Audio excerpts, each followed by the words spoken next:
नमस्कार, capital TV Bihar देख रहे हैं आप और आपके साथ मैं हूं दिव्या। देखिए, इन दिनों बिहार में सियासत काफी ज्यादा गर्म है।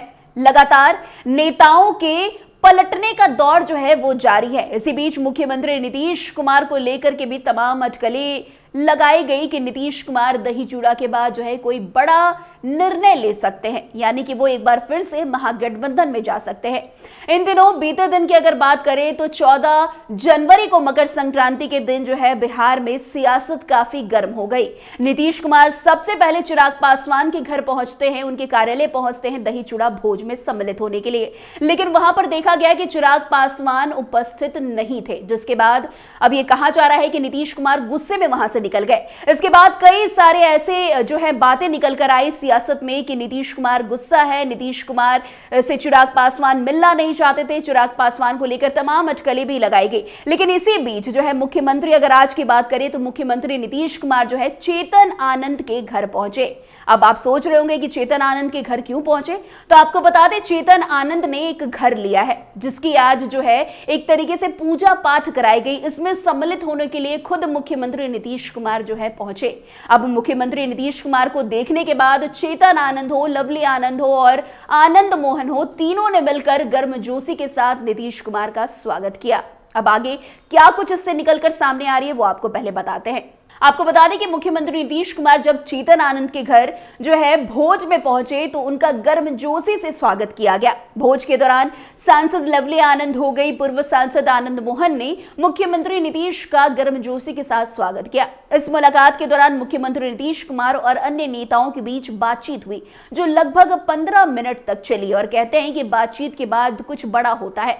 इसके बाद मुख्यमंत्री ने भोज स्थल से निकलने का बड़ा निर्णय लिया। वैसे पूर्व सांसद आनंद मोहन ने इस अवसर पर मुख्यमंत्री नीतीश कुमार की तारीफों के पुल बांध दिए।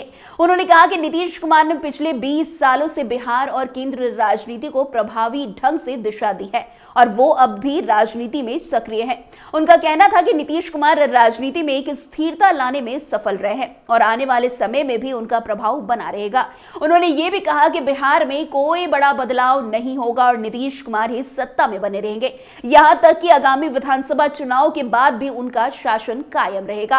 वैसे आनंद मोहन की बातों को तो सुनकर यही लग रहा है कि वो नीतीश कुमार को कहीं ना कहीं मक्खन लगाते हुए नजर आए और लगातार जिस तरीके से वो नीतीश कुमार को बीते दिन की बात करें तो नीतीश कुमार को लेकर तमाम अटकलें चली, उस समय आनंद मोहन कहीं नजर नहीं आए, लेकिन इन दिनों यानी कि आज आनंद मोहन जो है तुरंत राजनीति में सक्रिय हो गए और नीतीश कुमार को लेकर के जितनी भी अटकलें चल रही थी उस पर अपनी प्रतिक्रिया दी है। पहले आप खुद सुनिए आनंद मोहन ने नीतीश कुमार की किस तरीके से तारीफों के पुल बांध दिए।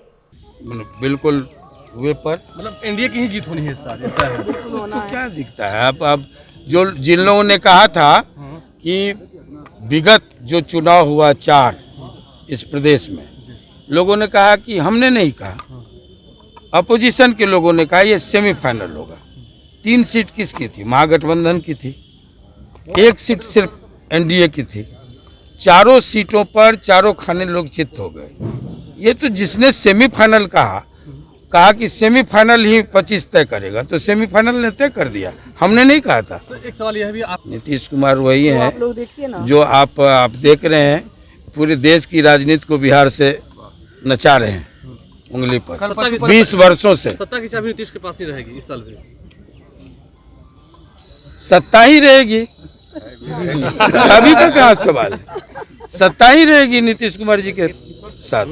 कल पशुपति कुमार पारस जी की मुलाकात लालू प्रसाद यादव से हुई है, क्या इंडिया में अब तो ये तो आप जो मुलाकात किए हैं, जिनसे मुलाकात हुई है उनका सवाल है। आपने सुना किस तरीके से पूर्व सांसद ने स्पष्ट कर दिया कि राज्य की राजनीति में कोई भी बड़ा परिवर्तन नहीं होने वाला है और राज्य की सत्ता की बागडोर नीतीश कुमार के हाथों में ही रहेगी।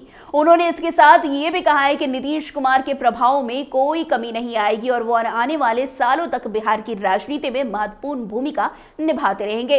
वैसे इतना ही नहीं, आनंद मोहन से जब पूछा गया कि क्या बिहार में किसी प्रकार का राजनीतिक परिवर्तन होगा तो उन्होंने इसे नकारते हुए कहा कि वर्तमान स्थिति में कोई बदलाव नहीं होगा और नीतीश कुमार ही सत्ता में रहेंगे। उन्होंने इस संदर्भ में आगे ये भी जोड़ा कि बिहार में वर्तमान समय में कोई भी परिवर्तन की उम्मीद नहीं की जा रही है, यानी कि नीतीश कुमार को लेकर के जितनी भी बातें चल रही है उस पर आनंद मोहन ने जो है एक तरीके से पूर्ण विराम लगा दिया। वैसे आपको बता दें कि पशुपति कुमार पारस और लालू यादव की मुलाकात पर भी पूर्व सांसद आनंद मोहन ने अपनी प्रतिक्रिया दी है। उन्होंने कहा कि जिन नेताओं ने इस मुलाकात को अंजाम दिया है उनसे ही इस बारे में अधिक जानकारी ली जानी चाहिए। उनका इशारा इस बात की ओर था कि यह मुलाकात एक व्यक्तिगत स्तर पर हुई थी और इसके पीछे किसी प्रकार की विशेष राजनीति, चर्चा या उद्देश्य हो सकता है जिसे उस समय के संबंधित नेताओं से ही स्पष्ट किया जा सकता है। वैसे इस दौरान राजनीतिक घटनाओं का जिक्र करते हुए पूर्व सांसद आनंद मोहन ने यह भी कहा कि इस समय बिहार की राजनीति में जो हो रहा है वो एक तरह से आगामी चुनाव के लिए रणनीतिक रूप से महत्वपूर्ण हो सकता है।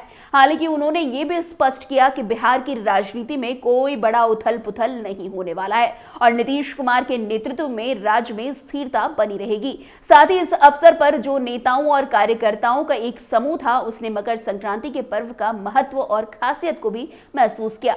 दही चूड़ा भोज के आयोजन से यह संदेश भी दिया गया कि बिहार में विभिन्न जाति, धर्म और समुदाय के लोग एकजुट होकर पर्वों का आनंद लेते हैं और यह सामाजिक एकता का प्रतीक है।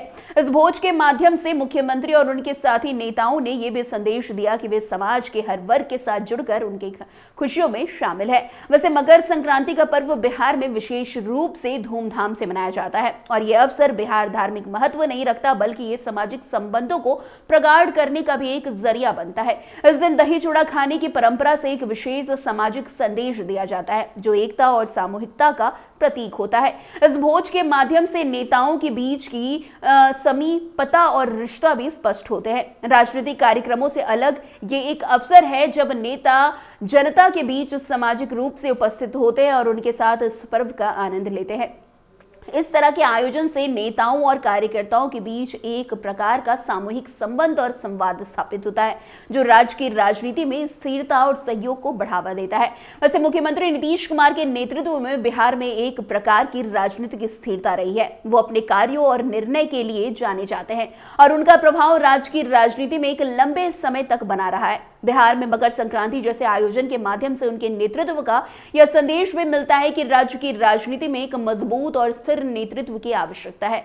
वैसे इस घटना को देखा जाए तो ये बिहार की राजनीतिक पृष्ठभूमि में एक महत्वपूर्ण संकेत है। यह संकेत देता है कि वर्तमान में बिहार में सत्ता में परिवर्तन की कोई संभावना नहीं है और आने वाले समय में नीतीश कुमार का ही नेतृत्व लगातार प्रभावी रहेगा। और जिस तरीके से आनंद मोहन के घर आज मुख्यमंत्री नीतीश कुमार उनके भोज कार्यक्रम में पहुंचते हैं, ये भी कहीं ना कहीं आने वाले राजनीति में एक बड़ा संकेत देता है। क्योंकि अभी अगर इन दिनों बात करें तो नीतीश कुमार को लेकर तमाम अटकलें चल रही थी कि नीतीश कुमार एक बार फिर से पलटी मार सकते हैं। उस समय आनंद मोहन या चेतन आनंद या लवली आनंद कहीं पर भी कुछ भी प्रतिक्रिया देते हुए नजर नहीं आए। लेकिन आज जिस तरीके से नीतीश कुमार उनके घर पहुंचे और जिस तरीके से आनंद मोहन ने उनके बड़ाई की पुल बांध दी, वो कहीं ना कहीं आने वाले राजनीतिक दृष्टिकोण को एक महत्वपूर्ण दिशा देने का काम करेंगे।